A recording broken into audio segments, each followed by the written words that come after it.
is probably the most decorated and recognized drummer certainly in country music and in a lot of other genres as well. Welcome, Eddie. I'm so happy you're here. Well, thank you. Glad to be here. It was lovely to meet you. So, Eddie, my first question. You are the resident drummer at the Grand Ol Opry, and you kind of backed into that, right? That wasn't a plan. Right. Uh, How did that happen? Actually, I was going to cover sub, however you term it. Hmm. 22 years ago, there was a wonderful drummer named John Gardner, and he was the house drummer or staff drummer. And he mentioned to me that he was going to go out with the Dixie Chicks. And would I cover for him? And he said, the only thing is, it's going to be like 6 months. I said, I could work it out. And I told management at that time that, I can do this, but I can't do it every week. And they said, well, find somebody else to sub to. So I did. And then when John got back after 5 or 6 months, he alerted them that he was going out another 3 months to go to Europe. And then management said, well, we're not going to have him back. If you want the position, you can have it. And I said, okay, I'll take it. But the same scenario is going to be, I can't do it every week. So I hired Paul Lime and we just jockeyed week after week. So I'm on a week, Paul was on a week. And after about 4 years, he quit. And then there was a young man named Mark Beckett, who's the son of the infamous Barry Beckett from Muscle Shoals. When he was 13, I mentored him. Yeah. And That's unbelievable. so obviously, as time went forward, he really started finding this, you know, his craft and playing great. So I put him in the mix and they took him. And so that's been 15 years. So he and I now jockey week after week. So now how does that work though, Eddie? Like if you're on a session and do you not take sessions on the day that you're going to play at the Opry, or do you say I can only work till blah blah blah time or Well, that used to be the case.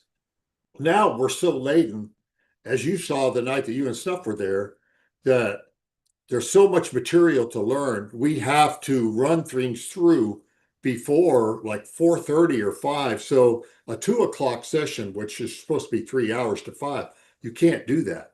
right? But if it was a significant session, then I would just call Mark and say, can you cover me?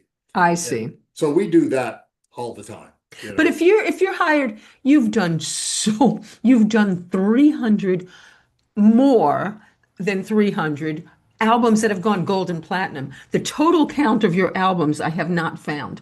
Do you know the approximate count of how many albums you played on? Well, on what do they call it? All music. I think my discography lists around 1,200. So yeah, Pardon me while I laugh. yeah, That is a crazy, crazy number. yeah. Okay, so doing all of those records, so if you get a record and it's going to take X amount of time to do that record, do you just opt out of the Opry for that whole? Oh yeah, Mhm. absolutely. But understand that certainly COVID changed the field. Prior to that, usually the 80s and 90s was a very windfall for all the musicians because known producers who had a hot artist were also courted by the label or other labels to do their artists. So one producer, I could cover four major acts. But usually at that time, the sequence was if they were going to book an album, it was going to be 4 or 5 days. So you would book that week with that particular artist. And that was pretty much the way it was during that period of time. And then subsequent to that, then it got more into after digital content came in, where they started saying, well, we don't need to do full albums. Let's just do EPs, 6 or 7 sides. And even then, they could shoot for the single and maybe go in and cut like two things that they really believe in and then follow through after that, which also led into uh, at one point we certain musicians and certain crews under production were the go-tos. So the coordinator knew we have to get this crew for this particular project. It finally got to be a point where everybody realized that even my people that I couple with are great drummers and musicians are just as qualified. So then they started realizing, well, we can just go in whenever. We don't have to wait. So if they called me and I said, well, I'm already booked and I can't do it, then they had a list of people that they were going to call, or I was second choice from the guy that they usually call. So, and pretty much now, as you know, the way the demographic is with music, you're rarely going to see an artist come in and just say, okay, I'm going to do an album and take 5 days to do it. So I'm missing you. I'm sorry. So people are basically cutting singles now to stream. Is that the way it's? Yeah, pretty much. I think they may have everything backlogged, but they'll kind of tag along because sometimes, unless the artist is a prominent writer and has a good repertoire of what they're going to record for the new album, Mhm. and a lot of times it's just a matter of the management or the artist finding the songs that they want to do. And that could be in the sequence of they've cut 3 or 4 sides, they've released a single, and then they find 3 or 4 more sides they want to do, and they go in and finish that, and then they put together a an album. What a different world it is. Yeah, And but when it's a really big artist, when it's a Garth Brooks, is yeah. he doing it that way too? No, Garth is one of the first ones that said, "I am not releasing singles. There you go. You either buy the album to get the single, or you know, And he's big enough that he can do that. yeah, right. He can afford it." So, So so so Eddie, you're kind of as I was learning about you, you're kind of the country wrecking crew, you guys, aren't you? I yeah, mean, some of us were, yeah, right? Like you played on everything. yeah, yeah. At one point in time, the group that I was coupled with, probably mid '80s, Mhm. late '90s, was pretty much the ones that were called to do all the recordings. And to give you statistics, like I think in the early '90s, I would have in country like the top 13 albums in Billboard, and the I saw yeah, the I saw the you saw the charts chart, yeah, the that were top, yellowed out, yeah, and you had 1/3 of the music on the yeah, country music yeah, charts you were right, playing on. Oh my yeah, God. yeah. And Now, again, did you? a lot of that came under the producer, because like if I was working with a great producer, Brent Mayer, who did all the Judds, Michael Johnson, Steve Perry, people like that, he would have 3 or 4 artists. So he would be faithful to the crew and call them for those albums. Then, uh, Kyle Lenning had Dan Seals, Tony Brown, would have George Strait, would have Rodney Crowell, Roseanne Cash. I mean, so a lot of that happened just because it was under that particular umbrella. The so-called ruler was a man named Jimmy Bowen. I don't know if you're familiar with Jimmy Bowen, but Jimmy I don't think so. came in. He was the guy that put Dean Martin and Frank Sinatra back on the map. Wow. But yeah, I think with Did Strangers you on ever the play Night. that kind of music? Yeah, I did, but not as a Not as a yeah, session player. You played that music when you were in the hotels, I bet. We're going to talk about that because I have yeah. hotel history, right? You must have played that kind of music in the hotels. Well, a lot of No. that was when I was a keyboard player, because that's where I started. Okay, so Yeah, let's go back to that. So, and you were classically trained, correct? right, So right, correct.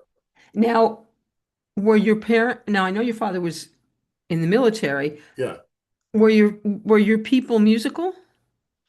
My father dabbled around with violin before the Okay. Navy, But no, he wasn't so-called, yeah, I'm going to be a musician or wanting to and pick another facet. But my sister also played piano. And when my father was, we were stationed in North Africa for 4 years. That's wild. Yeah. And he hired a Russian professor named Professor Konis, I'll never forget him, to come in and tutor me and Vicky. And that's where I kind of started. So he did that. Did he do that? I'm just thinking in terms of military. Did he do that because he thought it would be a good discipline for you guys to learn or was he creative and artistic feeling? I think it was more because he always had a piano. And when I'd go in and start knocking out melodies just by ear, that's when he kind of got the idea to saying, well, we should fulfill this. So he did. And that's where he said, you should learn music, and be trained. So I did that. So okay, so you're and do you love it? Do you love to play keyboards? Yeah, I did.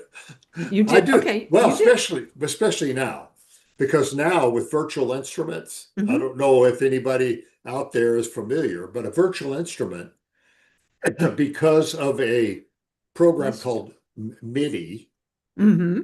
that if you have a keyboard, the keyboard can MIDI in to a virtual instrument. The thing about the virtual instrument, whether it's a violin, whether it's piano, whether it's horns, guitar, when you hit the note on the keyboard, it will set off that particular sample of the actual instrument. So It's you could crazy. actually, yeah, you could actually play, the violin. You can play the guitar with all the things that are on a keyboard anymore because virtual instruments are so well sampled from the original instrument, you're hearing it. And Right. and I think as anybody might be aware, in these days there is a program called Suno. Hmm.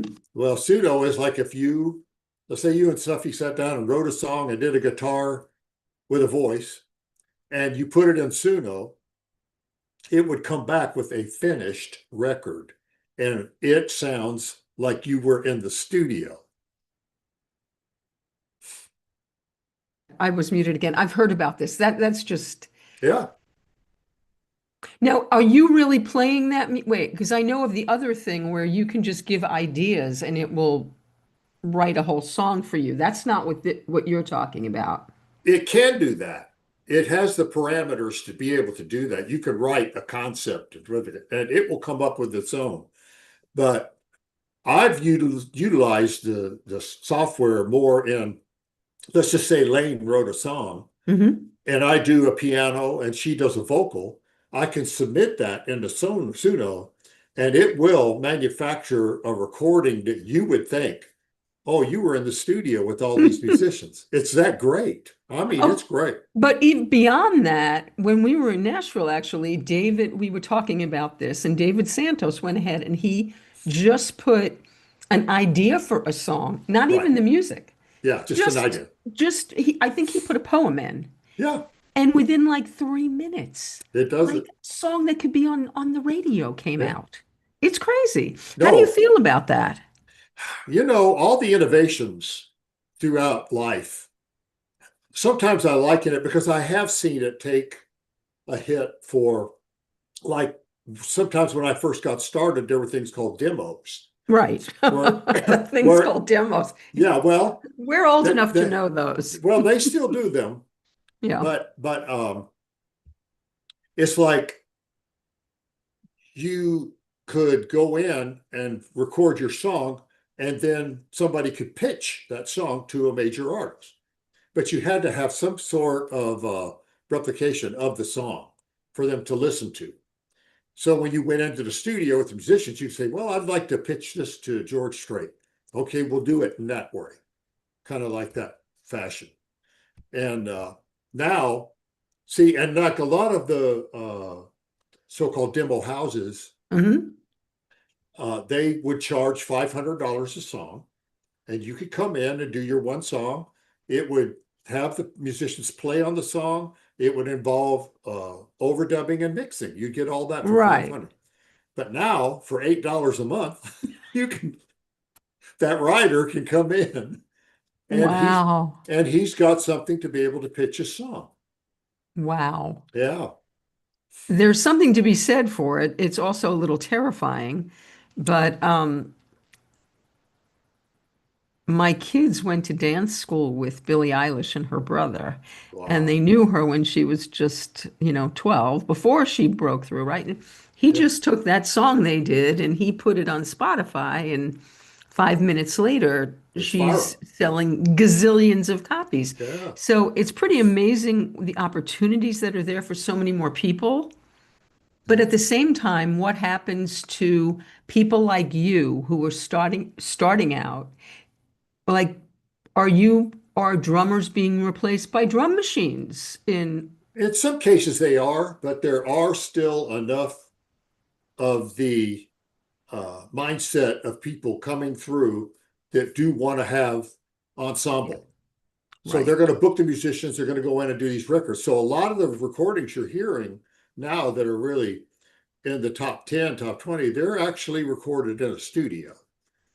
It's right. probably more on the side of maybe the writers went in and subjected their song to Suno, and then they had something to pitch to the artist. Well, that makes sense. And it Yeah, also makes sense if before it's something that you can market, that you would take this little shortcut to see if you even get to market, right? I yeah, guess. yeah. I think the way the company works is that if you take, let's just say you take their recording that they created for you from Hmm. your idea, obviously it comes out with musicians and a voice. There's a voice in there.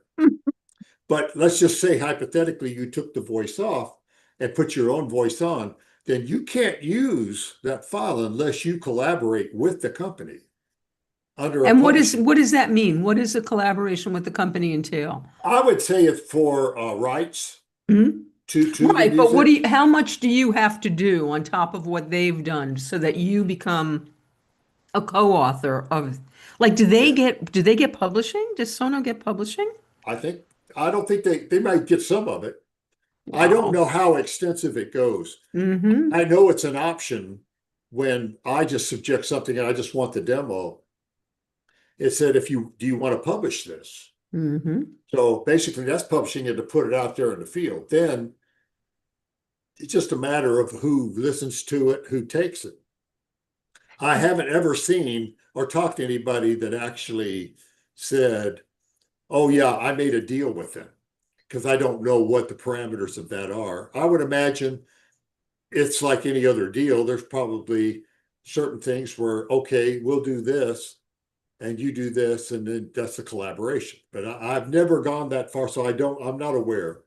I might be crazy, but I could have sworn that David told me on that thing where he submitted a poem and a song came out with full instrumentation and a voice. I think he said that if he put that out, he owned it. And that sounds crazy to me, but Yeah, I don't know. yeah. See, I don't know. I've never gone that far, Hmm. but I do know a lot of our prominent writers.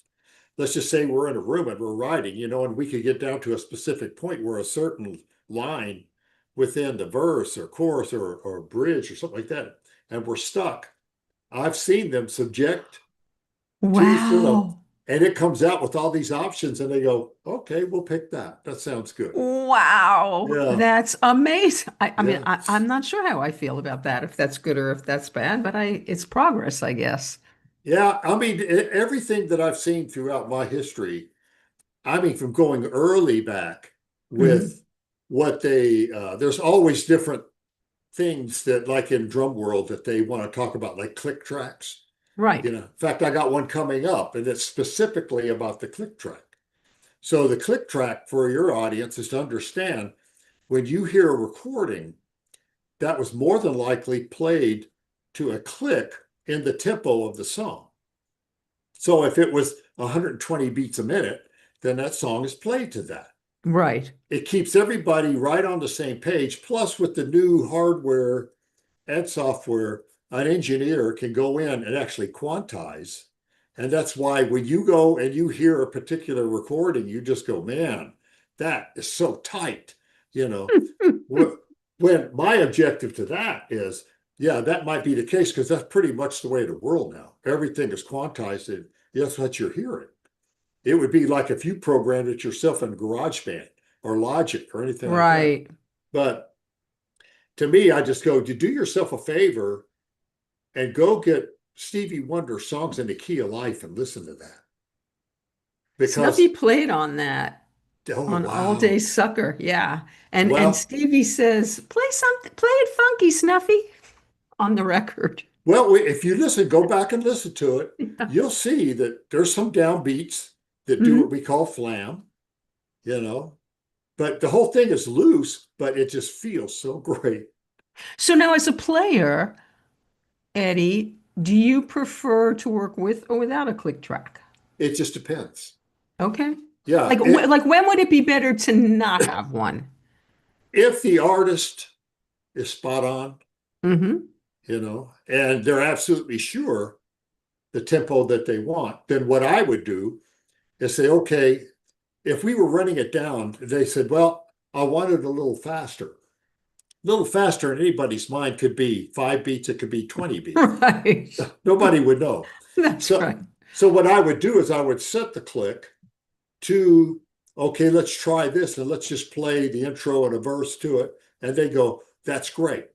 Then I would have the band play a little more to that tempo. Then I could shut it off because that tempo would be embedded in their head. Now, in the other case scenario, the way production works in Pro Tools or any kind of recording thing, they have a procedure they call playlist. Playlisting means if we're in the studio and we run the song down and record it, Hmm. they'll say do one more. But what they can do is work to the same click and do another one right on top of the one you just did, or even do a third one on the one that you just did. That way, a producer can go in and he can go, well, I really liked the chorus on the first take. He can bring that up to the top. He could basically start putting all these comps together and then come up with the one that they want. But they're all cut to the same tempo so they can all fit. So it sounds like the preferred in the studio is going to be playing to a click so Yeah, that yeah, you yeah. have these options, right? Do you know Herman Matthews, the drummer? He's a good friend. Yes, So yes. Herman's on here and he said, and if the players are spot on Qantas wise, I don't know what that means. What he's saying, if they are really that tight Right. on by themselves, without having to be quantized. In other I words, there's gotcha. there's chemistry within bands that they're just locked, you know. And even within that scenario, they could be together, but the tempo could vary. But you won't feel it that way because it just feels good. Right. We were talking before we went on the air about when you and Lee Sklar played together for the Yeah, first time, and you guys just kind of. yeah, we clicked. Yeah. I bet there are a lot of bass players that you've had that relationship with, Oh yeah. or quite a few. Yeah. Yeah. And even Herman knows that. You have certain people that you've worked with that you just feel good with because even the best players don't always fit together Right. in chemistry, you Well, know. it's the same way you can take a beautiful actor and a beautiful actress, and it doesn't mean they're going to have any chemistry, That's right? right. Right. They can both be great.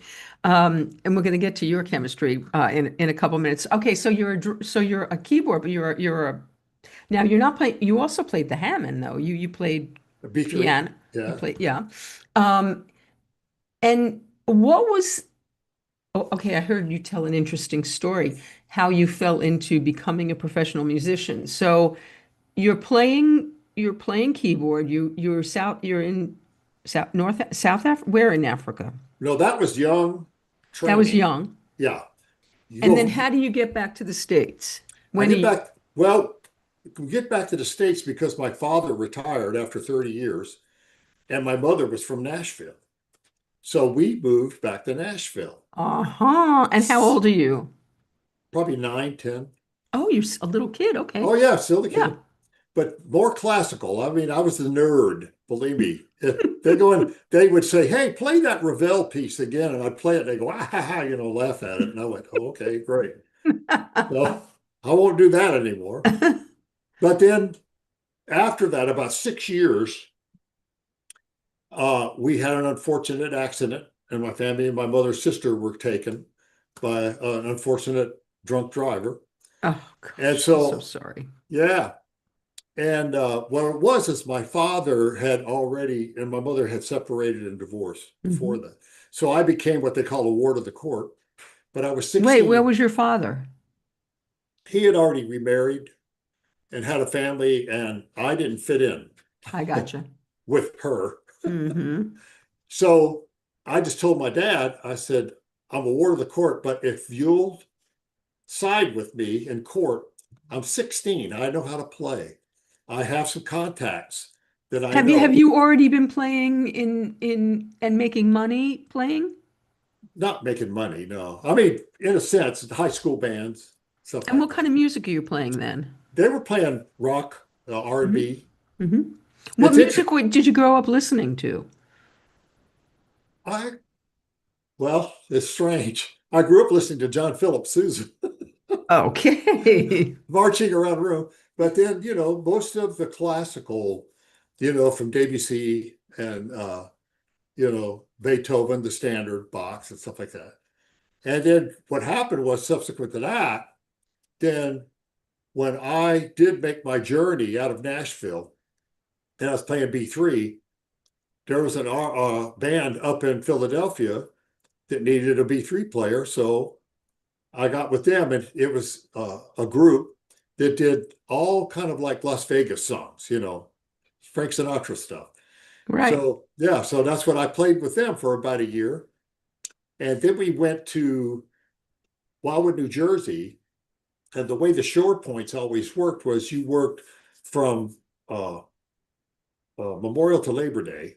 Yeah, my father was a Catskills There you MC, go. and we did the same thing in the Yeah. Catskills. Yeah, yeah, yeah. So mid-term of that outing with that band, they break up and they go home, Jersey, Philly. Right. And I am homeless, you know. And luckily, this And you're one, like 17? yes, I And do was you saying, have any money, say? You don't have, no, no. no, there was nothing. No, what I did was I panhandled. Luckily, the woman at the hotel I was staying, the Rita Hotel, I remember it well. I went to her and I told her what happened. She said, "Well, you can stay here." I said, "No, I can't do that to you. You need a room. But can I leave my B3 and everything in your washroom?" She said, "Absolutely." So I went out and panhandled on the boardwalk, and then I Are was, you busking? You're not busking. You don't have a thing. no, nothing, You're zero. just putting your cup out there. That's it. And Wow. people as today are gracious. You go and ask them for a buck, they give it. Wow. So what I started doing after that, And I where are you sleeping? uh, either under the boardwalk or on top of buildings that had, fire escapes and stuff like that. Oh my, and how long were you doing this? Oh, it went up probably about a month and a half. It wasn't that bad because what happened was I was in a club that the club owner would allow me to come in and play piano in the daytime, you know, so that Just to I, practice yeah, and right, right. Mhm. And there was a man, and his name was Joey, and we're very close today. He Oh. walked in and he heard me. He said, "Man, you play great. Do you work here?" I said, "No." He said, "You, what do you do?" And I said, "Well, nothing." He said, "Well, the band I'm with is." Wait a minute, you haven't gone to school? You haven't gone to high school or anything? I did, but I quit. Okay. Yeah, 16 years old. I quit probably maybe 4 or 5 months before graduation. Ay, ay, ay, ay, Yeah. ay. Yeah. So Your when, mother was rolling over at the time, I'm yeah, sure. Yeah, I'm right? sure. Yeah.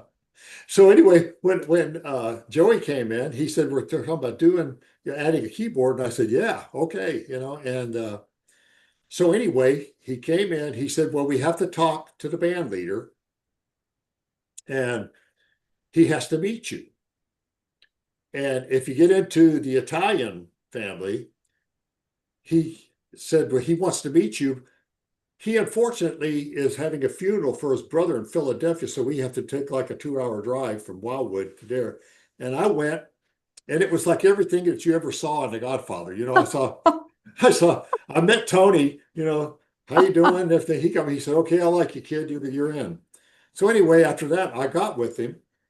Then when the shore was done, Joey's in-laws in Collingswood, New Jersey, took me in to their home. It was Monte Giacomo, and he had a place called Monte Shoe Shop, and they gave me a room to stay in and took me in at 17 years old. Oh So I just, my. yeah.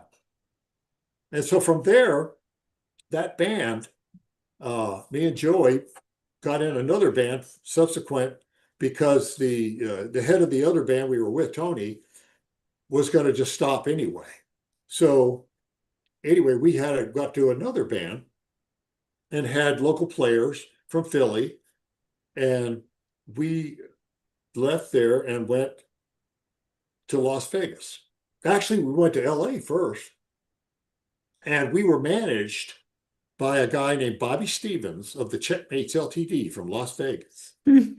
Yeah. And so he sent us around as the band. We were called the Blues Crusaders and playing there. And so I worked in Vegas for about a year and a half. And then the musical director, And and you're doing like Sinatra kind of that kind of stuff? no, actually, the Checkmates were a top 40 band that Nancy Wilson discovered. Oh, wow. Yeah. So it was pretty much, everything on it. And And it, what year, when is this? What's the year here? maybe 68, probably 68, Hmm. 69. And so after our term was up there, then Joe Romano, who was the musical director, moved to Oakland. He said, Eddie, you never got to finish your education. If you live in Oakland, San Francisco, the Peralta system, uh, Peralta College system will let you get your AA free. All you have to do is get your GED, and then you can take your music. So I did that. Wow. So I moved to Oakland, And and your sole reason for going there was so you could get your education. yeah, finished that. What I didn't know was Joe was in a band, and so I was playing in that band. And from that point is where I started meeting just people in the Bay Area. And that's how I met Tom Fogerty, John's brother. Now, I And don't know about Tom Fogerty. What does Tom Fogerty play? he was the acoustic guitar player with Creedence. Wow, I didn't even know that. Wow. Yeah, Okay. John's brother. And unfortunately, they turned into a live version of the Smothers Brothers. Oh, no, that's not a And good thing. no, it was bad Oh, because, as you know, Saul Zaentz, I don't know if you know that name, he's pretty much had fantasy records that Creedence was on. But he was also a condescending person that if he didn't think you were up to his intellect, then you're lower.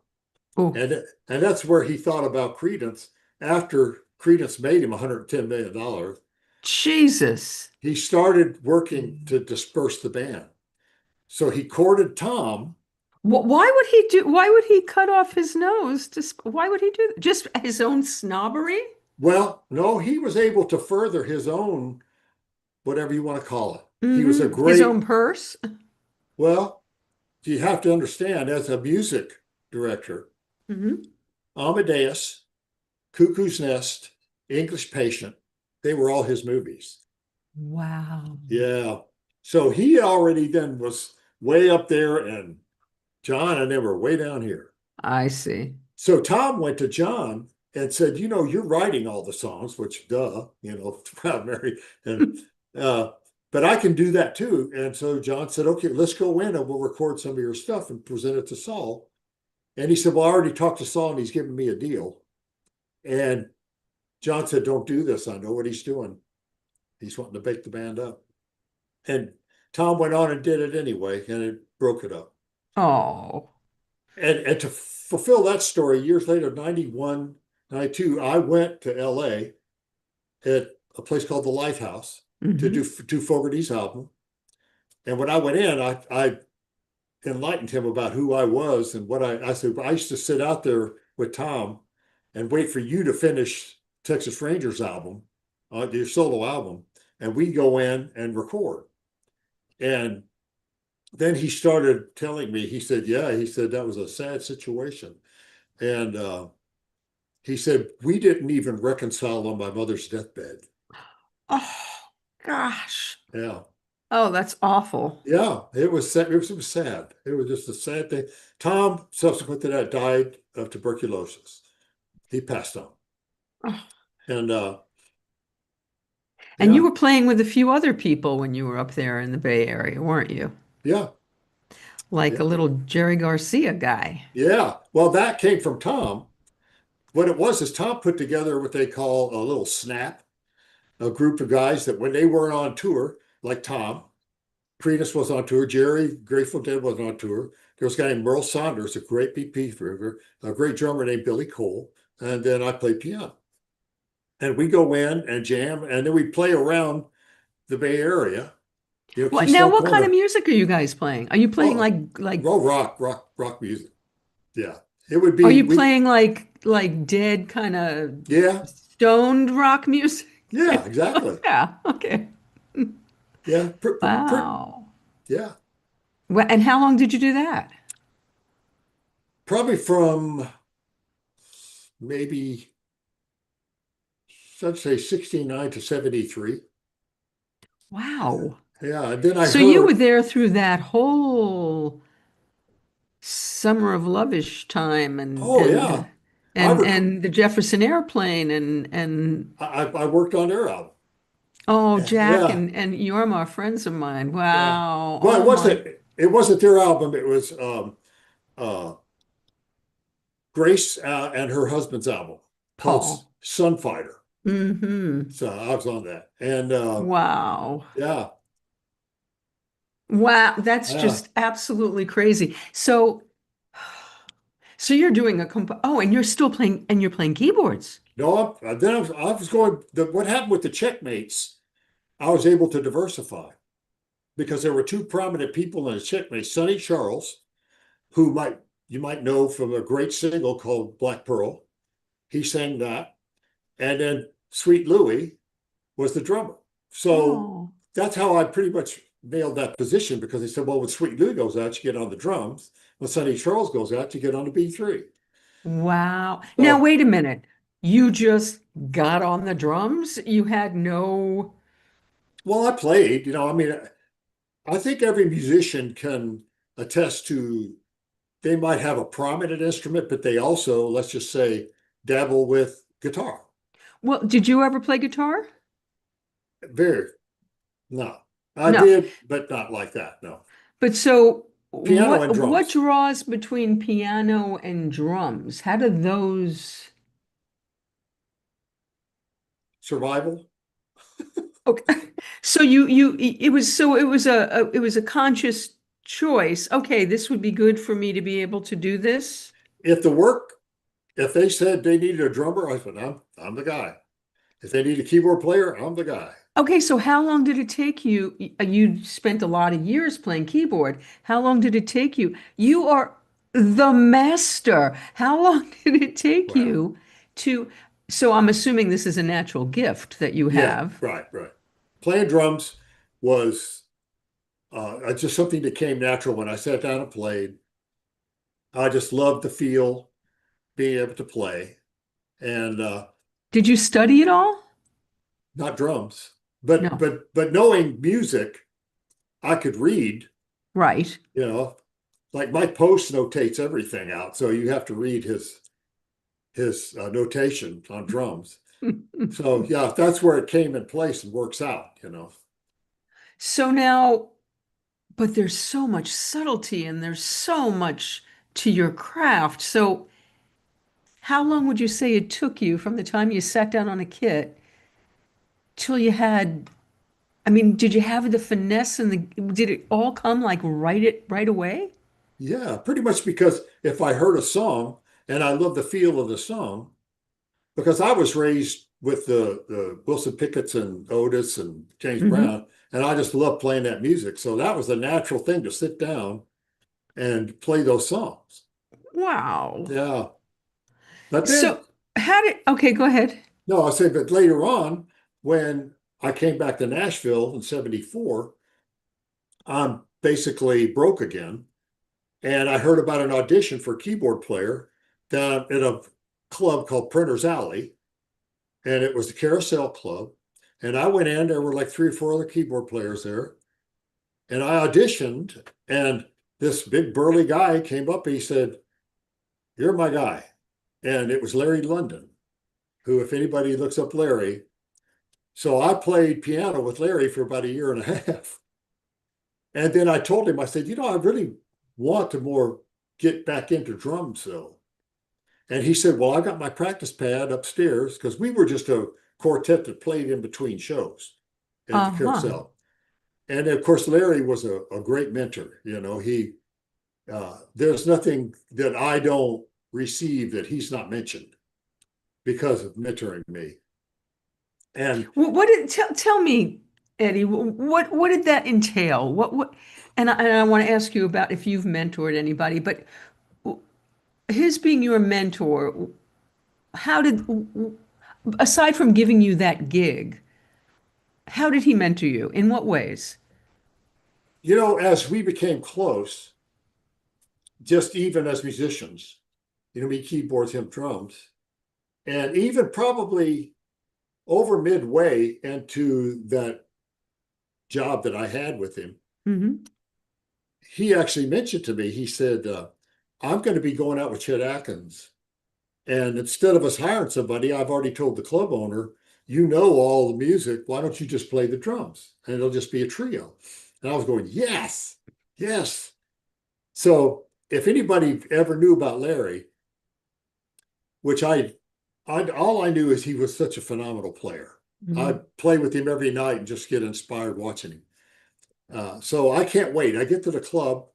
Luckily, I get there like 3 hours before so I can sit behind the kit because it's his kit. And I sat down and I got my sticks and everything. And then I put my foot on his kick pedal and I can't push it down. And I'm thinking, oh, he's got some sort of restrainer on this. No, it was a specially made pedal because his foot was that heavy. I couldn't Wow. oh, Vicky, I could hardly even push the thing down. I looked, Wow. I went screaming up and down Prentice Alley. Does anybody have a human drum pedal? And I found somebody and I went in and played it. Yeah. Wow. Yeah. But as we go further, then I started being able to get into the studio scene. And then I found another 5 night a week job playing drums with a band downtown. And it was a top 40 band. So that helped me to be able to pursue more sessions in the daytime or even find out what that is. So I Okay, so did. how did you go from playing to becoming a session musician? Because you don't just get to do that. Well, basically, it started finding or going around to studios to see if they needed anybody. So Was happenstance, there like was there like the guy in Nashville who you became? Was there a you before you? oh yeah, yeah, there was some of the actual guy was Buddy Harmon Mm. with the band that did all the infamous records from the 50s to the 70s. I mean, when you heard the Everly Brothers, you heard Roy Orbison, Pretty Woman, everything, that was Buddy. And they had their own group of musicians who did everything. They Hmm. did every record. And as that transitioned, there were other great drummers, like Kenny Buttry, who you might have heard of, from Neil Young and other great Hmm. records that he did. Larry was definitely in that mix. He Hmm. played on a lot of big records. So I knew about that. So I wanted to find out about the studio scene, and I heard there was a studio opening. Did you have to be careful to not step on Larry's toes? I didn't have anything. So there was nothing, what I mean? There was nothing to have to worry about in Hmm. that sense. So when I uh, went and pursued to check out a studio, they said, "Oh, there's one opening, just opening." And I went in, and simultaneously, there was another man that walked in who just graduated from Vanderbilt, and his name was Paul Worley, who's a renowned producer. If you know the Dixie Chicks and Martina and all that, he Sure. Highway 101, he produced all that, Big and Rich. Not at that time, obviously. He's walking in, and we're just going, "Can you use any help?" And they said, "We can't afford to pay anybody." And we said, "We don't care. Just, Smart. yeah, we just want to be in and learn the ropes." So they got into a business that they call sound alikes and jingles. So we became kind of like a staff band that did that music for them. And What as did the sound-alikes do? Like, so what did that entail? that was a big business where, and I think you can still go on and find them today. If you go to iTunes and stuff like that and look up sound alike music, there's people who do sound alikes of prominent artists. Oh, this is Peter Frampton sound alike, and there's people actually, And what do they do with that music? Do people buy that music? I guess, I they put wonder it up for why. sale. I wonder why when you can have Peter Frampton. I don't know. Uh, I don't know. Hmm. All I knew is it was a business. Okay. So, Yeah. but our big thing turned out to be jingles, doing commercials. Right. As that progressed and the company progressed, then they were able to afford to pay me and Paul. And we got into where they started, they had great owners who really reached out and found great contracts. One was Walt Disney, that was for English speaking foreign children. So we would go in and create albums like Mickey Mouse, patriotic album, Mickey Mouse uh, uh, uh, disco, anything like that. And we would do all that. And they'd actually come in for some of those sound alikes and had an English professor come in to make sure we were grammatically right with the recordings. But that became a big thing. But then Wow. after that, what the way it really snowballed was Paul and I had to obviously augment the band, and we would hire prominent people who were out in the field playing on records. So as we brought them in, they would go, "Man, you guys are really good. Listen, I might be the leader on this session. Would you want to do that?" Ah. And sure enough, I'd go in and meet that group of people. Then from that point, it actually, Who's the first big artist that you played with? oh, big artist was I mean, probably like on a major recording, like probably Mickey Gilley okay. and then Anne Murray and a lot of those records. In fact, my first number one was Mickey did a cover of True Love Ways, Buddy Holly's. Oh, I love that Buddy Holly Yeah, song. yeah. Yeah. And so, yeah. And then during that time, some of the great writers and artists then wanted to hire other outside people and couple me with them. And that's where I first met David Hungate, and we connected. In fact, David went in and told the producer of a Dionne Warwick, Steve Buckingham, that, "Man, I just worked with a great feeling drummer and blah, blah, blah." And so then Steve called me. So I got to go in. Was there ever any time when you were like, okay, I want to be in a band and I want to tour the world and I was that ever part of your desire? No, No, you were happy to be a session you musician. know, I'll take you back to Wildwood, New Jersey. The Italian community embraced me because I would just to survive, I would get into eating contests. For breakfast, I would go in and challenge anybody on pastries. Then after that, it would be hot dogs. Roast How beef. many could you eat? How many hot dogs could you eat? Oh my God, I don't know. Dozens? Yeah, Oh it God. it was embarrassing, but I got to eat. So what happens? The Italians always would have a so-called nickname for people. So Right. I became Cakes, Eddie Cakes, and even to this day, I can talk to a lot of the people that I'm still in contact with from that era, and that's all they know me is Eddie Cakes. I love it. Oh my Yeah, God, that's hysterical. yeah. So, all right. So in getting back to the question, so you were playing then live, but you preferred being in the studio, I assume. I enjoyed the studio. It really didn't matter, you know. I guess again, going back to Wildwood, I just wanted to be able to eat. And this is the And path that and opened. This is so this is anybody ever asked me, said, what inspired you? I said, food. so so so in other words, if you would have been offered this big tour before this all happened, you would have gone on the tour because you would have had food. Yeah. Maybe, yeah. Yeah. Well, luckily, as things transpired in the studio, I became busy enough where I couldn't really do any of the tours offered.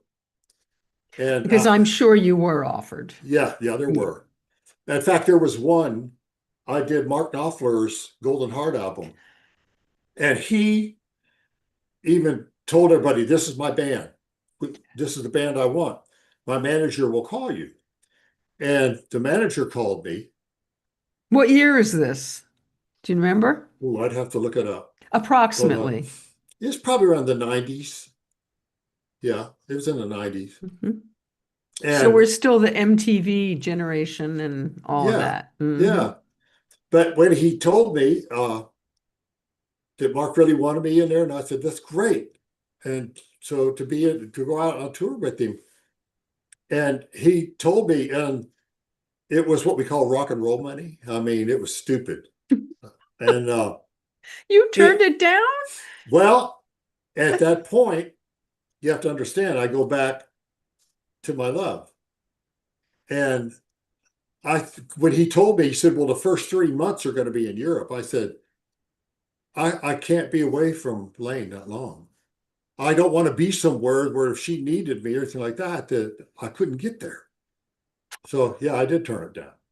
This is a beautiful story. So now we have to hear about Lane. So how did you meet your bride?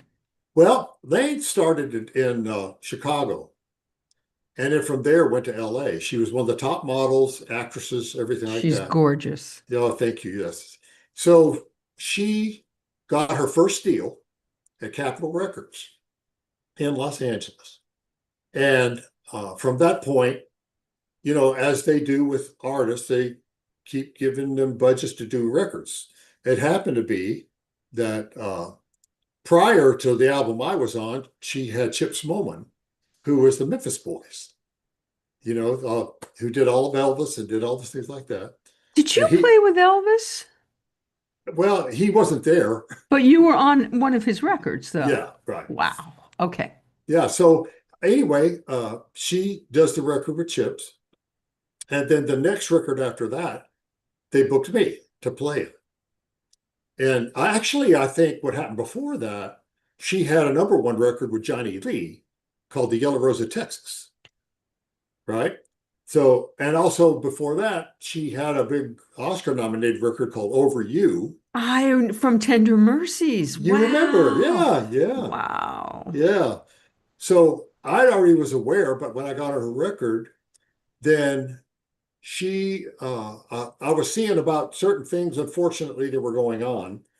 And it was one of the case scenarios where the producer and a few other people were just power mongers and wanted to control. And even one of them wanted more than that. And she wasn't that way.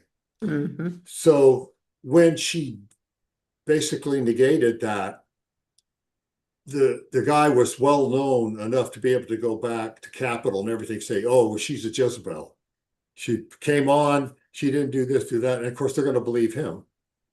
So anyway, from that point, all the process of her record, I caught her one time and she was weeping, and I said, "What's going on?" And she said, "I can't really talk about it." I said, "Would you want to go get a cup of coffee?" And she said, "Yes." So we went out, and that was one of our first getting together and us talking. And at that point, she was giving me insight to her life, and I gave her part of mine. And just from that point, this chemistry evolved. And just throughout her touring and doing everything she did, and of course me in the studio doing what I was doing, uh, actually Barry Beckett went in and produced some sides on her. We did those. And but she toured no problem. I mean, it was like, there's always a way for a known artist and a great artist to go out, which she did. So as time went on, I told her this became like the 90s. And actually, when I was going to go out to LA, prior to that, I'm doing a Seeger album with the Bullet Band. And so I'm the only ringer in the band. And Bob said, "Hey, your lady friend, would she want to do a song with me?" So of course she went nuts, yeah, I'll be there. How fast, So she came, she sang, and we did the record. And that night, the next morning, I had to leave to go do Fogerty's album in LA. So Bob wants to go out and just have a celebratory, some drinks. And so we go out to where he's staying at the Lowe's Vanderbilt, and they close the bar at 11. He says, "Do you know anybody else that's open?" And we're doing lemon shooters. I mean, this is like, God. I said, "Well, let me call. There's a place here called the Longhorn Steakhouse, which we would always frequent." I called them. I said, "I know it's 11 o'clock, but could you stay open?" They said, "Well, it's 11 o'clock. I said, "For Bob Seger?" They said, "Yes." So we went there. And from that point, it turned out Lane was doing some business in LA while I was doing Fogerty, because that was a whole other story, 42 days. And when she came out, we got together. And just had enjoyable times. We go out to eat. We went to Gladstone's, and Sure. got to talking. So anyway, as the time's going on, we go over to Fogerty's studio, and we had already frequented. Yeah, let's go out here and let's go out there. And so anyway, I went in and I came back out and got in the car. And I said, "Well, I'm not going to be able to go out tonight." I said, "Fogerty wants me to take his assistant, Nikki, out." And Lane didn't say anything. And of course, I'm thinking Lane is Lane, beautiful woman, great. I love the company, all that. And so she says, "I don't know if I like that." And I Good said, for her. anyway, I said, what does that mean? She said, "I'm in love with you." There you Ooh. go. And the rest, as they say. Oh boy, that's a good one. And Yeah. it's now what, 31 years Yeah. later? 31. Yeah. Wow. And I love that you didn't want to tour because you didn't want to leave her. That's a really You sweet know, story. and Vicki, I do the same thing. Uh, Past year, the Opry went to Albert Hall in England. And I That's knew quite a what venue. and I knew what that encompassed. And when that came about, I went to Mark and I said, "You're going to Albert Hall," because I'm not going. Oh, I'm not now, gonna. but why couldn't Lane have gone with you? Well, because she is the CEO of a major wildlife uh, rehabilitation and educational center called Wow. Walden's Puddle. I have a Walden. Yeah. Wow, So that's amazing. yeah, so it's pretty much time consuming, and Uh-huh. she's kept that going for 15 years now. Fantastic. Yeah. And do you guys still perform together? Do Yeah. you still Well, record. you record Yeah. together? Yeah. But it's particular, boutique scenarios. Uh, I would get together with her and back her up. When she was on the Opry, I went in and I backed her up on a piece that she wrote, and then the band played one that she wrote. She was on a couple of times. And the great moment was Eddie Stubbs, who was the famous encyclopedia of country music, was the guy. If you look him up, I mean, he was the guy, the host. And when he got off and she got finished, you could hear the ovation. But he said, ladies and gentlemen, he said, you can't see it, but she is getting a full house standing ovation at the Ryman Auditorium. That's not easy to do at the Ryman. Wow. Yeah. So we moments like that, we do that. And the rest of it, we've gone in and we're doing particular recordings that she writes, incredible music. In fact, what I'll do is after we're done everything like that, I'll send you some of the Oh, music. I'd love that. Yeah, yeah, I know. Yeah, yeah. Wow, what a story. What a great love story. So, what is like, oh, I want to know the in between years, but so what is life like now for you? You know what I did as time went on, I started kind of weeding my garden. And a lot of the houses that I would have to work at that would go in, basically the scenario would be do 6 songs a session, Hmm. maybe 2 sessions, so 12 songs a day. Or That's a one, lot. yeah, one guy come in, I got 35 songs, you know, which, when you're making a living though, you're going, yeah, how much a song and blah, blah, blah. Yeah, Yeah, yeah, yeah. I'm in.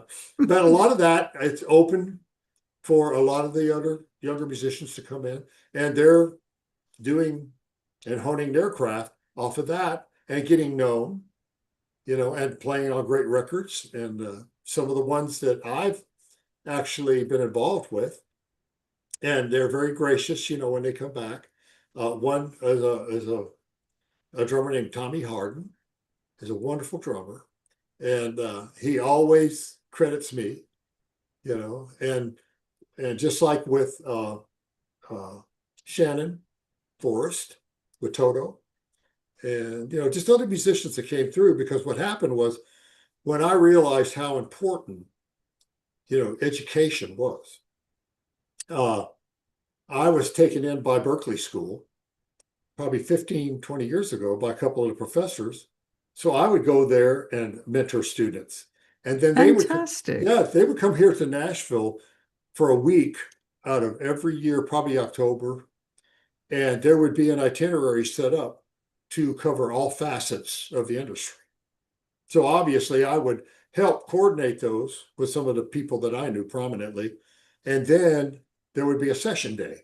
So I would get like Rodney Crowell or Vince Gill, to come in, and we'd actually do a session. That's fantastic. Yeah. We know Steve Bailey, who's the head of the bass department at Berkeley, Yeah. and I Yeah. think he does things like that. Yeah. Well, they stopped doing it. Again, COVID shut everything down. Okay, so let's talk about COVID. So, what were you doing when you must have been very busy when it started, Yeah. when the shutdown happened. Yeah. And so, Everybody was. okay, so Yeah. so you're busy and the shutdown happens, and how long are you shut down? Because you as a session drummer, I would imagine, do you have a studio in your home? Were you able to? What I have is, because of my keyboard knowledge, I have a facility that, let's just say you write a song and you want me to program it and put drums on it and piano and strings, everything like that. I can do that. Mhm. So how soon after the shutdown were you back to work? Well, the Opry actually started back with a scaled down crew, maybe 3 people. Actually, they started just acoustic artists, no audience, just radio. Oh. And then they got it where they were starting augmenting in a band, maybe 4 or 5 people. Then when it But got to there had to be a few months where that wasn't going on. It right, was right away? pretty much.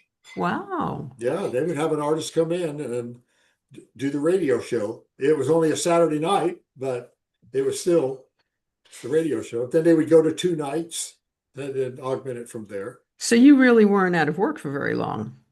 Well, I was still doing the programming here, so I had that. But as far as the Opry, when it finally got in to be able to do an ensemble, it was a scenario where it may have been only 2 nights a week. And Mhm. so it wasn't, you know, uh, substantial. Let's put it that way. Hmm. Not like now. So tell us, when I was there, I heard that was a slow night. There were only, I think, 4 or 5 artists on the bill. But what is an average night at the Opry? How many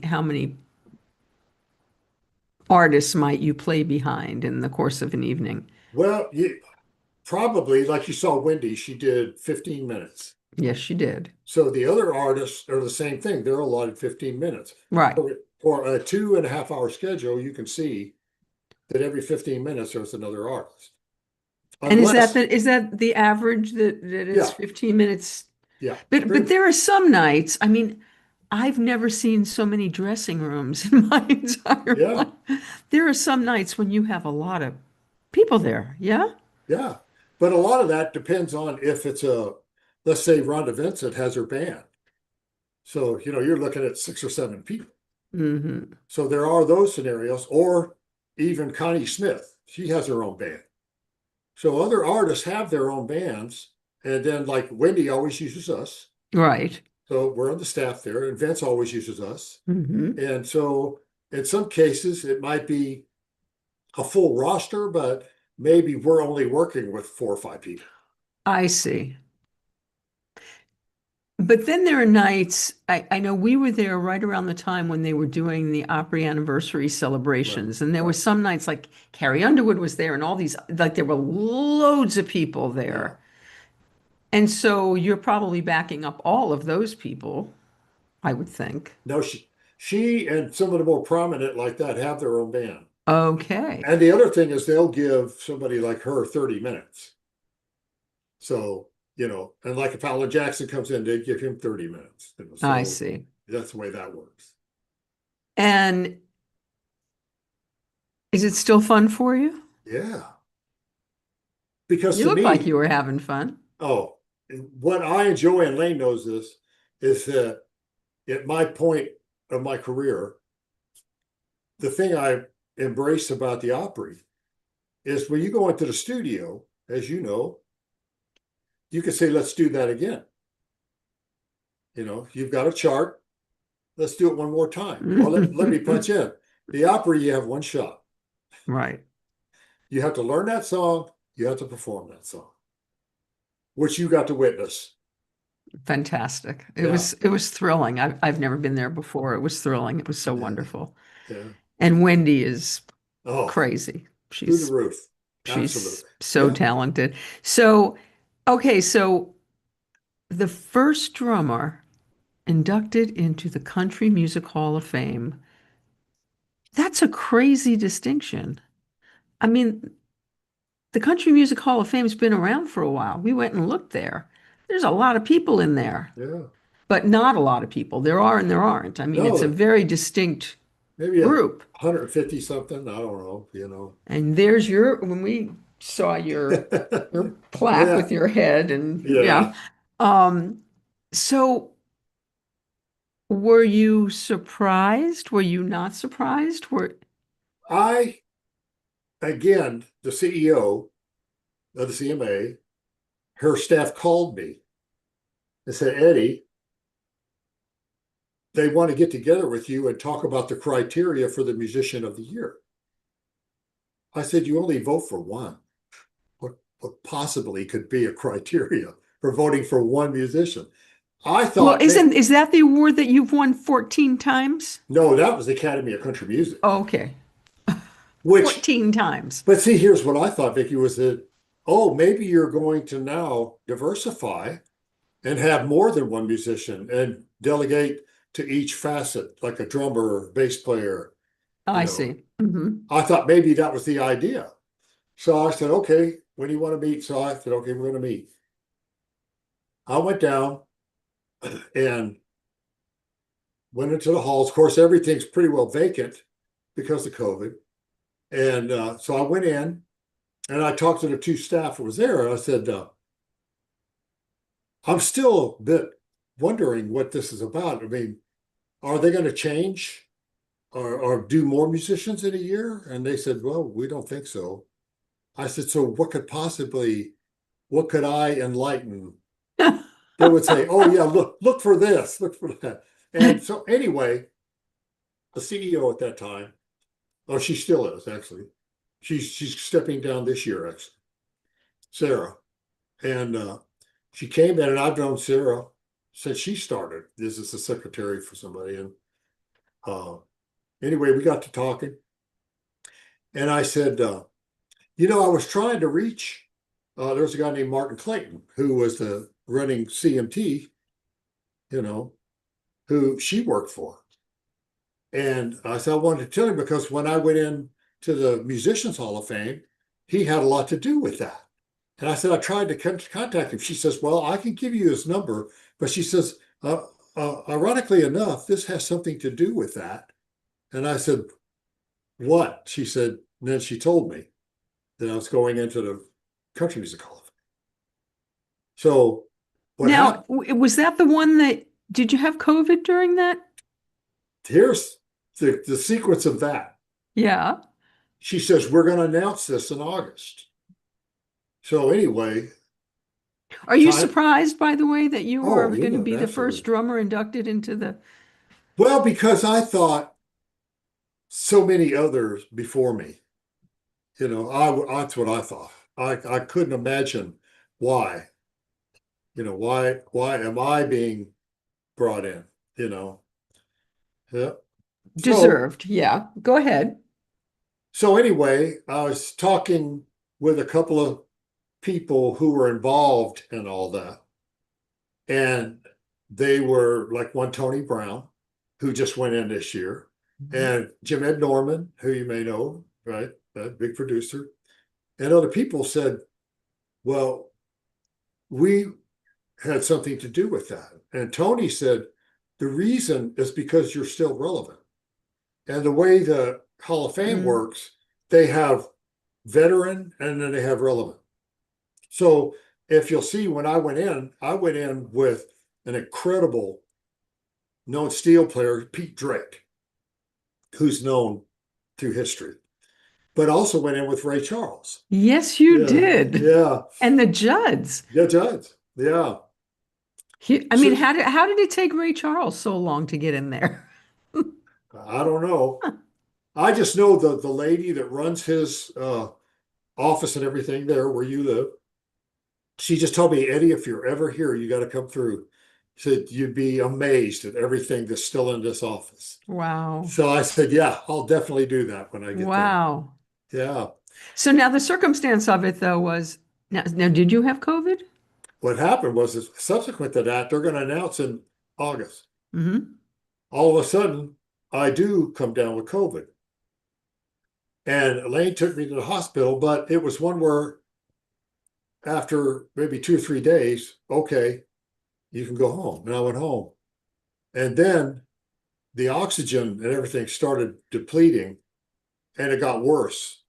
So that's when they took me in and they said, yeah, you're full blown. So there was about another 2 to 3 weeks. I was in intensive care Oh, where, wow. yeah, where I couldn't even see her. All I could do is talk to her. So but she was there every time. They said, yeah, we talked to your wife.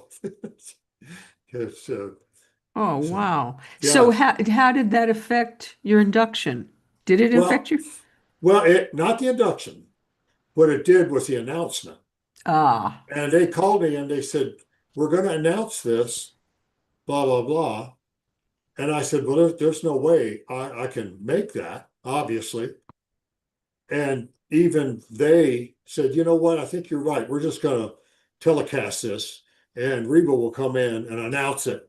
uh-huh. So as they do now, usually what they do, they have the inductees there and each one gets to get up and say something. But that's not the induction, that's the acceptance. I see. I see. Because I saw Vince Gill inducted you into the Hall of Fame. Right. Exactly. And that happened because of COVID.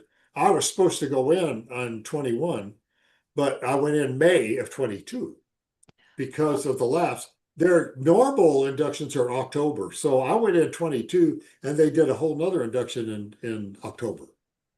So, yeah. Uh-huh. And so let's talk about your first induction. Well, I don't know if it was your first, but the one into the Musicians Hall of Fame. We went there also when we were in Yeah. Nashville. Yeah. That had to be thrilling. Yes. Yeah, I mean that was when I got the call for that. I got to go in actually with band members that I was with that are known band members, Britt Mason and Paul Franklin, Michael Rhodes in heaven, and John Hobbs. And so we went in and Vince inducted us in that. Yeah, Wow. And okay, and then you've got these 14 Musician of the Year awards. that drummer.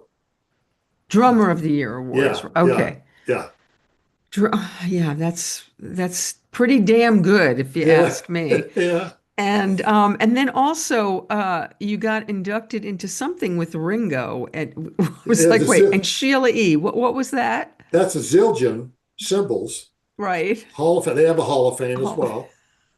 So it was me and C. Smith, uh, just just a beautiful, beautiful people. And amazing. so that was like, Was there an induction for that? yes, yes. Were you there with Ringo and Sheila E? No, Sheila was there, but Uh-huh. Ringo couldn't make it there. And but everyone else was there. Omar Wow. Hakim and all the other inductees. And we had a great 4 days together. That's And wonderful. yeah, and it was Okay, go ahead. I'm sorry. I said the way that worked was after the induction the night before, then they had a concert the next day. They had two drummers for each inductee that would honor them with songs that you played on. Ah, So I had two guys that they put together to do songs that I played on. And the same was with Steve Smith and Sheila, and Terry Lynn and Omar. It's just it was a beautiful, beautiful moment. it's really fantastic. Yeah. Okay, so before we go, t tell me about a few of these people you've played with, aside from the incredible country. Well, let's talk about what happened with Dolly Parton the other night, because this is an amazing honor that you were paid. Yeah. Tell us about that. That well, actually that came from they put together a book of all her recordings. They did a wonderful job. And of course, going back to 95 album, and subsequent to that, I've done a lot of recording with her. Hmm. But so have a lot of other musicians, but they did a great job of listing every session, every song, and the musicians on those records. Wow. And so when I got the book, I was given the book and I saw, man, the lower hits are great. So I'm looking in the back saying, okay, well, you look under your name, and of course they have reference, how many You're on times, page 2343, blah, blah, blah. yeah, Yeah. whatever. And so, anyways, I look at one and then photo, and I went to it and I went, holy moly, and that's the one that you saw that I just, Yeah, a whole feature, you're a yeah, whole page. on the whole And then page. when they list the musicians on it, Yeah. you're listed first. The drummers are never listed first. That was crazy that happened. That's such a lovely thing. Okay, so let's talk about some of these other people that you've played with. So Peter, you have quite a relationship with Peter Frampton. I've watched a lot of videos of you with Peter. Yes. That came from when he came here. I don't know if he had moved here yet. He may have, but he was doing a benefit, and they call it Smile. It had to do, and I'm sorry, I'm ignorant to what it is, but anyway, Hmm. he had mentioned to somebody, I don't have a band and I need to put people together, and I really just need a bass and a drummer. And they mentioned me. So I went in. It's me and Michael Rhodes. And we went in and we did the concert together. He said, oh my God. He said, would you be open to doing some short touring? And I said, well, yeah, as long, he said, it'd only be weekends. So anyway, I did do that. And I went out with him. Wow. It And must be crazy to play with him because he is a rock god. oh, yeah. Well, see, but you have to understand at that time, I'm thinking, as sometimes we unfortunately think, well, I mean, he's Peter Frampton and he had that day. Uh-uh. And Phantom comes alive will never die. well, what was what was the education of that? The first place we went to Pontiac, Michigan, played at the stadium there.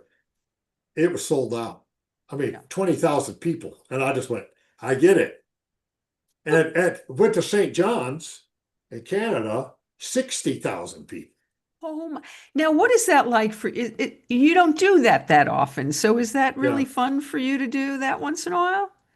Yeah. I mean, it's just playing. You know, the thing is, as long as I have, you know, good monitors and a good sound and a good band, you know, the venue doesn't matter. So you're You not know, looking out there at all those people and going, well, yeah, holy you crap. can, well, you can't help but hear them. I mean, you know, you hear that. But then, as you heard, the Opry, that's 4,500 people, and they make a lot of noise. They make a lot Yeah, of noise.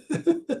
That's pretty great. Okay, so how about Sting? How did that collaboration happen? That came from a collaboration from Tammy Wynette, and they did a rep. Yeah, That's an odd name to yeah. throw out there. Well, they did a recording of her doing duets.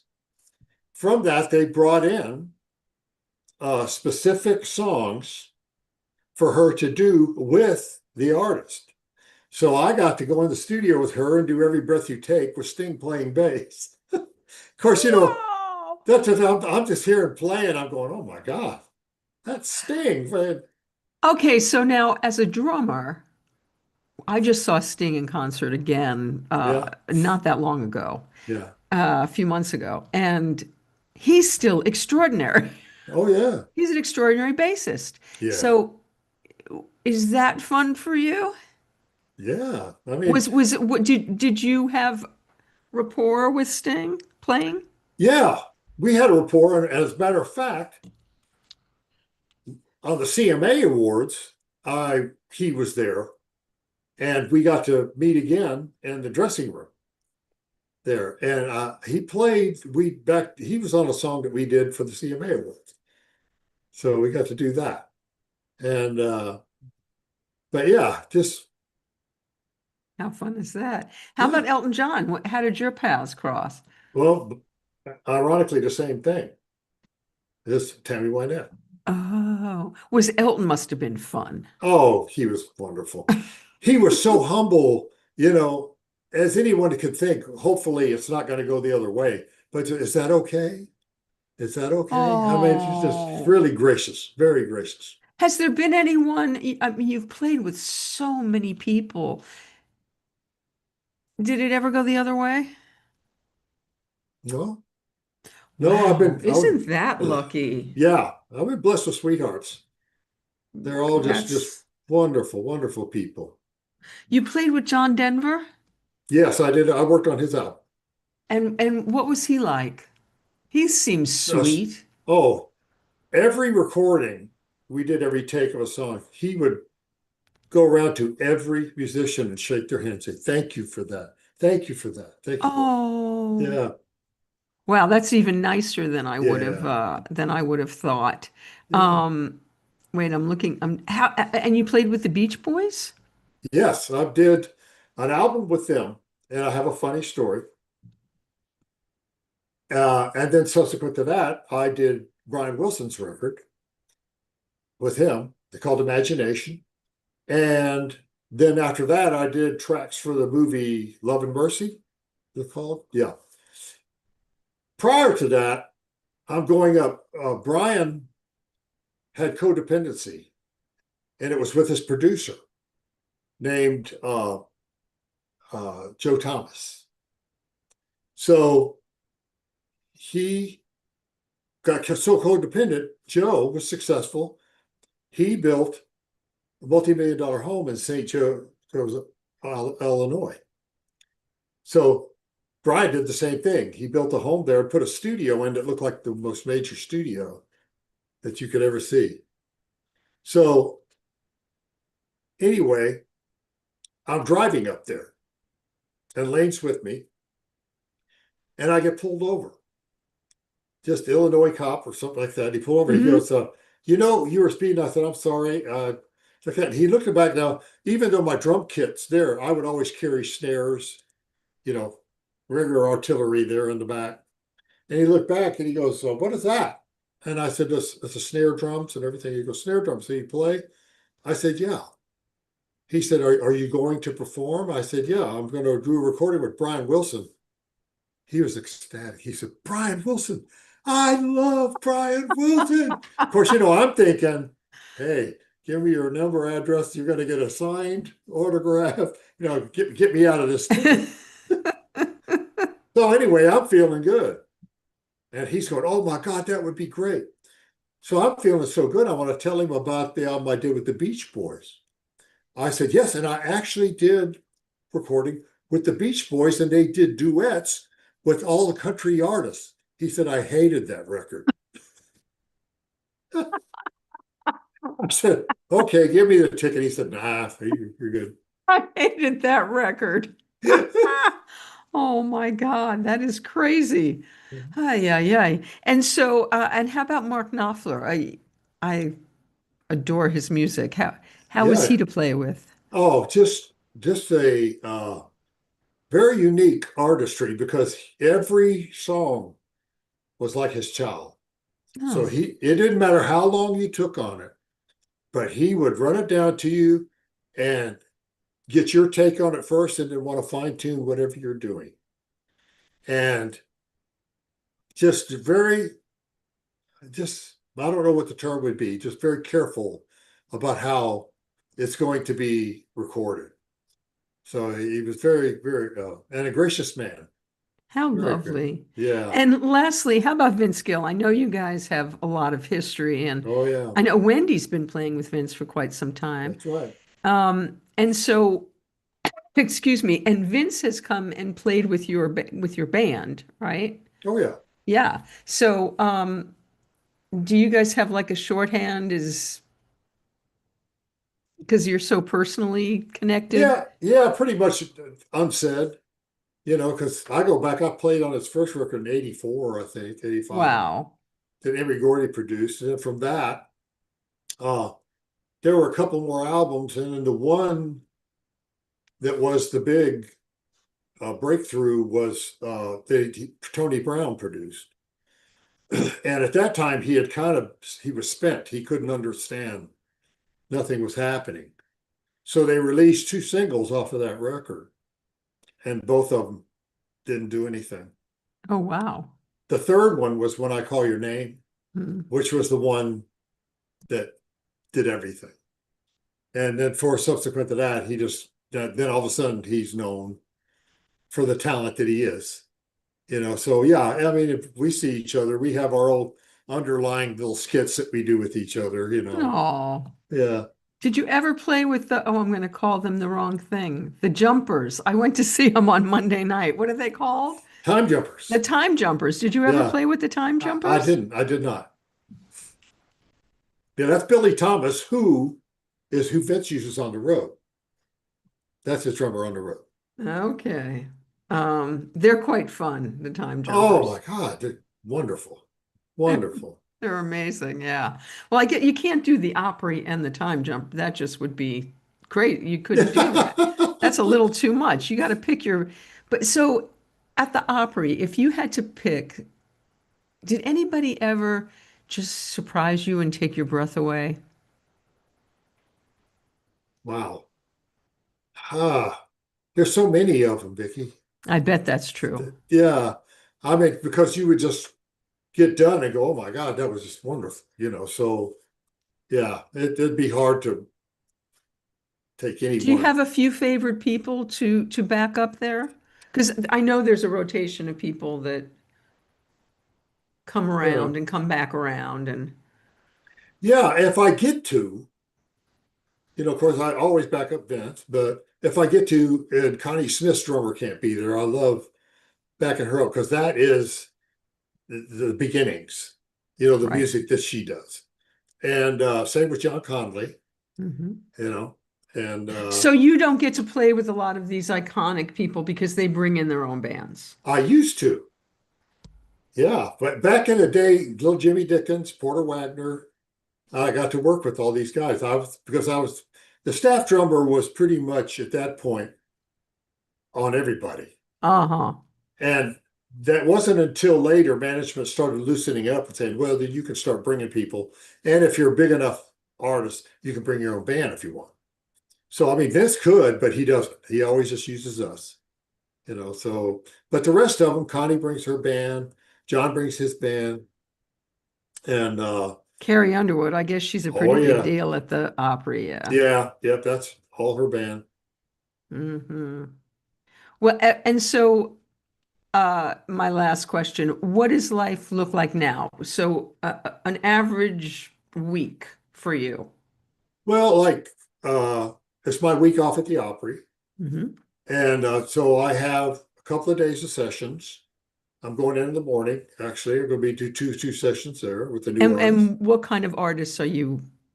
This is going to be more of a Americana artist, Hmm. but yet with a little hint of programming, and because I had to program a loop, as they call it. Hmm. So, and I'll get it with the engineer, and we'll import that, and then we play to that. And then the other one's kind of like traditional country, but only modern, you know, sort of like modern day George Strait. It's a guy that Keith Steagall's producing. Have you Who ever played with like Billy Strings or Lucas Nelson or any of these guys? I These backed new him up on country? the Opry. On the Opry, I backed him up. Hmm. Yeah, Lucas phenomenal. He is. He's Oh, amazing. what would blow your mind is when he come in and we were rehearsing, he went over and sat down at the keyboard and played like Chopin, like you've never heard it before. Wow. He's that gifted. I mean, he's just really a knowledgeable young man. Wow. Yeah.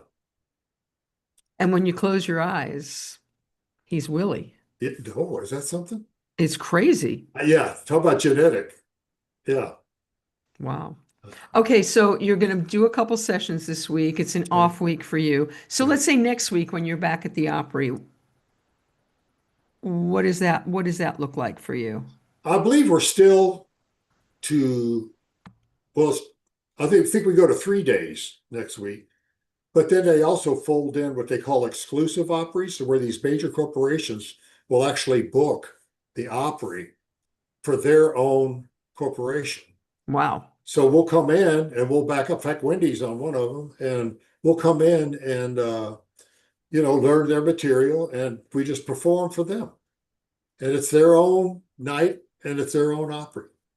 But right Wow. now it's like 3 days, and I think probably March, then we'll start getting into the 4 day, and then after that it gets back into the 5 day.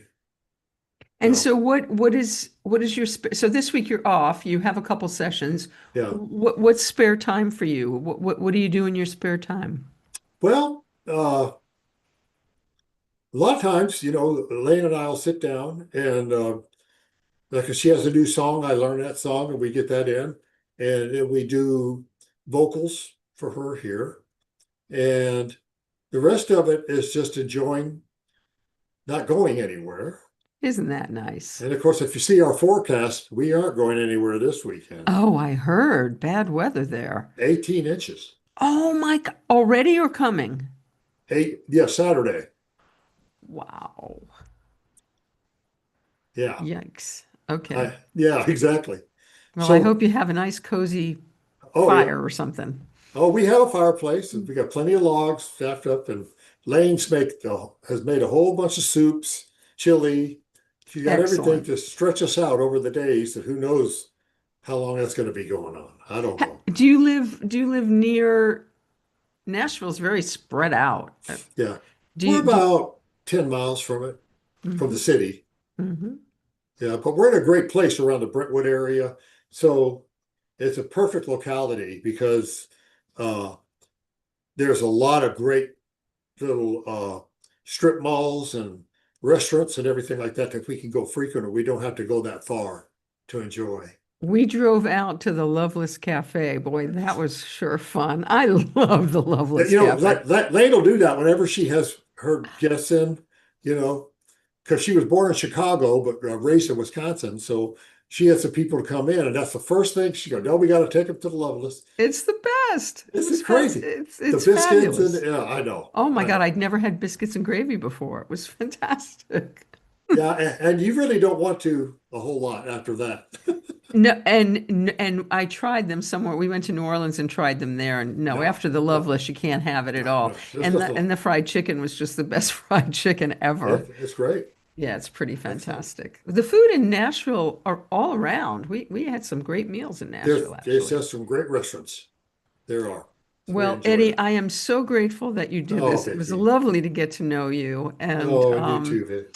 and I can't wait to come back to Nashville and Come see you play on. again. Yeah, we're com David and Wendy have just become like our club. We just Well, love them. when you guys come here, then Lane will come with me, and Oh, I would love well, that. I would love to meet her. oh, she would love to meet you too. So. Thank you so much for doing this. Stay warm and cozy.